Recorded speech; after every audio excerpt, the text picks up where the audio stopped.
How do you add character to your sketches without overworking them? I'm going to show you my secret, which will stop every face you draw from looking the same. So the main key to adding character is in the details. Adding the right details gives your portrait likeness without sketching every single wrinkle here and every detail exactly. So in this example here, there are many wrinkles and details around the face.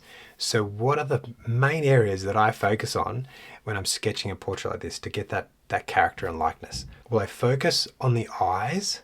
So the eye area there, around the eyes, some specific lines there. Then I focus around the mouth, just a few lines around there to show the shape, structural shape and the details. And then especially in an older person, I look at the neck as well. Now I'm going to go through this portrait here step by step and show you how to sketch it. But the full version, if you want that will be over on my Patreon membership. So usually I start with the width, comparing the width to the height. And then I put that on the page and I can draw that big shape of the head. But this person has a hat on and it just makes it a little bit trickier to do that. So I'm going to just focus on the face shape. So if I look at the ratio of the face shape there below the hat, put my fingers on the width just where the ears are, and then I turn from the chin, it's about 1 to 1, right to the hat to the chin. So place 2 dots. Now put a dot in the middle, half that width, now we can go up. So you can measure this with a ruler if you're struggling with seeing proportions. So for the bottom on the same length, down. Now, what we're going to do is start outlining that shape of the face. So very loose lines. This is where you can get a bit of the character. In a very generic person, we have just a smooth line around there. But what characteristics does this jawline have? Because jawline is important, showing age and the gender and the sort of face structure that they have. So the straight lines coming down there. So let's start out with those. We can add the hair over that a bit later. Okay, so we have those straightish lines. Now there's lots going on here. So here's the chin. It has a nice undulation. Now on a younger person, it would probably come smoothly up there like that. But here we have a little bit of a wobble there and there. So I'm going to angle this line, the jawline in. It comes up and like that. So we have a little bit of a undulation there. Now we have that first main shape. I don't want to go into the details yet. Let's put everything in context. Comparing the neck to the face, and it's about up to the nose, so that's about half. So that distance, going down, put a dot, coming down a bit, right across to the middle, like that. Angling down a bit there, opening there of the jacket, there like that. And another, try and keep your lines really loose here. Side like this, goes up. Now let's draw the hat. I want to measure that hat height compared to the face. So I'm going to grab the hat height, then go down and compare it to the face. It's a little bit more than halfway. So if I use my fingers here, a little bit more than halfway, put a dot. Angles up, I'll put a dot there, angles up there, just a little bit out from the side, on each side. And so I'm coming out like that around. Just hit those dots on the side, see how it curves out nicely. Now the ears. See the angle? There's that visor. This shape here, it sort of goes up and down. So I'm going up and down, up and down, up and down, little wobbly line. Now let's do the structure of the face. Now we know we can break up the face between the hairline here and the chin into 3 equal sections. And then between the eyebrows, we can put 2 dots and we can put the same width for the nose. So this is the generic face. Every face is just slightly different, and that's how we get a bit of likeness and character. So that gap between the eyebrows is slightly smaller, so there's a little bit of a gap. So I'm going to put 2 dots. So once you have these 2 dots, then you know between there and the chin, the nose is halfway. So between the eyebrows and the chin, if you go exactly halfway, you could measure it if you like. Now I'm going to put these dots a little bit further apart than these ones. Okay, once you've got those dots, then you're really on your way to getting the facial features correct. I start with the eyebrows.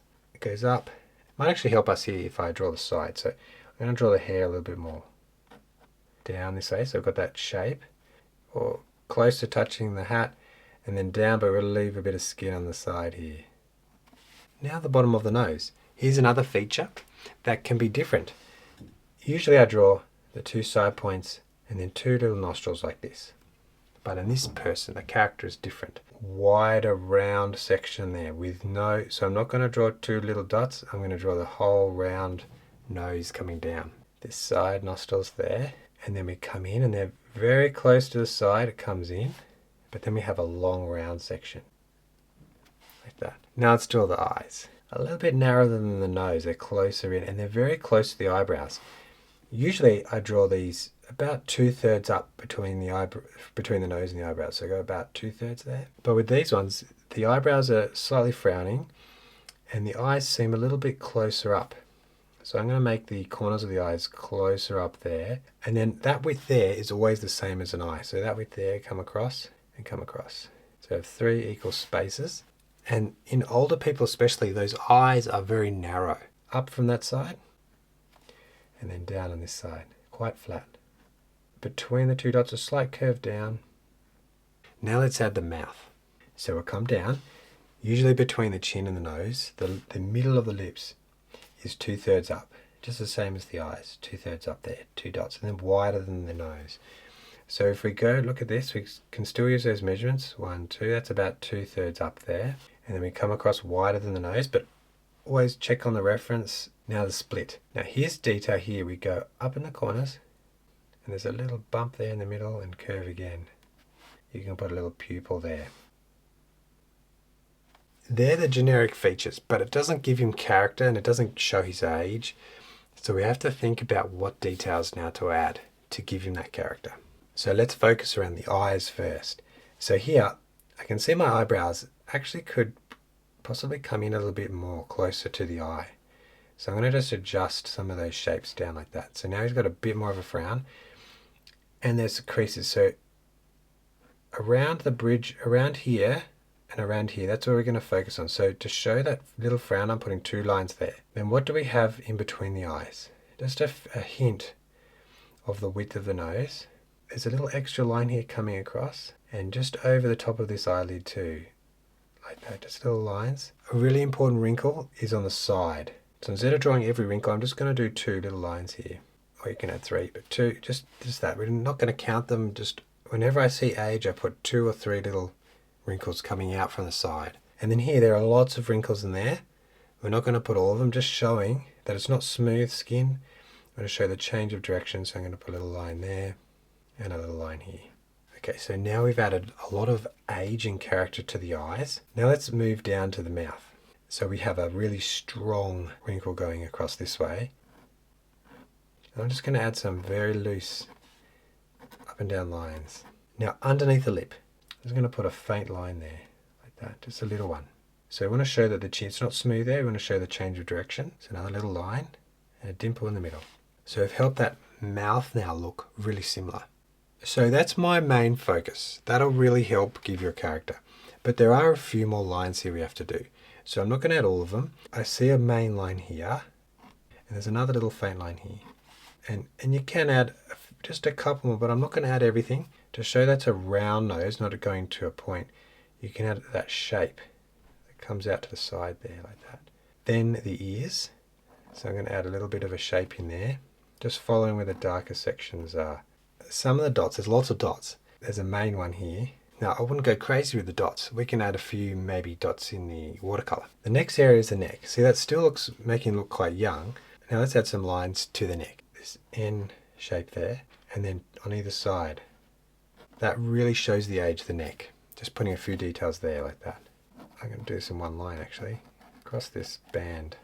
We've sketched his portrait, focus on the details, we have all the line work, and we've got a bit of character. Even this is a very loose sketch. It's not a realistic sketch, it's more of an impression, but we're able to go from a smooth generic face and give it the character that he needed. So I used burnt sienna for skin tone. Now we can do the hat. So that's Payne's grey. And once again, I'm trying to keep it loose, so I leave a gap there between the skin and the hat. Larger stripes here. I'm simplifying this. So let's add some burnt umber. Impressionistic strokes there, just quick ones. Done painting over the whole thing, and there's lots of little details there. Let's let it dry, otherwise it might bleed out.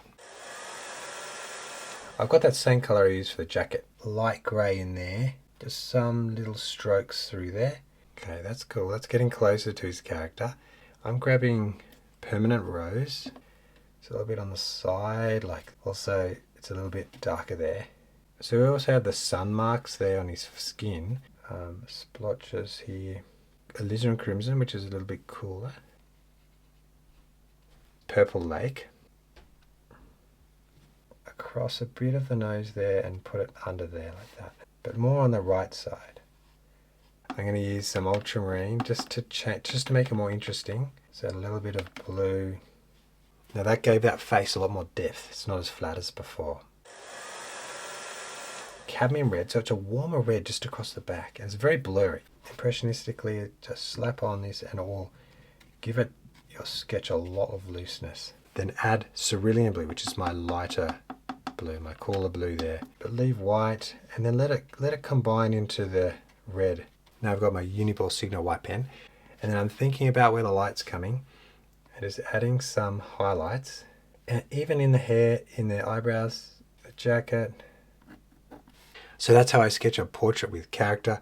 I recommend trying other references, photo references, and trying the same thing, focusing on some details around the eyes, the mouth, and if they're a bit older, around the neck there too. But if you want the full version of this tutorial so you can more easily follow along each step, it's a lot longer, that's over on my Patreon membership, and you get the full res reference there and a template, as well as having a beginner's course if you want to learn the basics of using a pen and using the watercolor. Plus there's a warm and friendly community where you can share your sketches and ask me any question you like. Otherwise, thank you so much for watching, and I'll see you in the next one.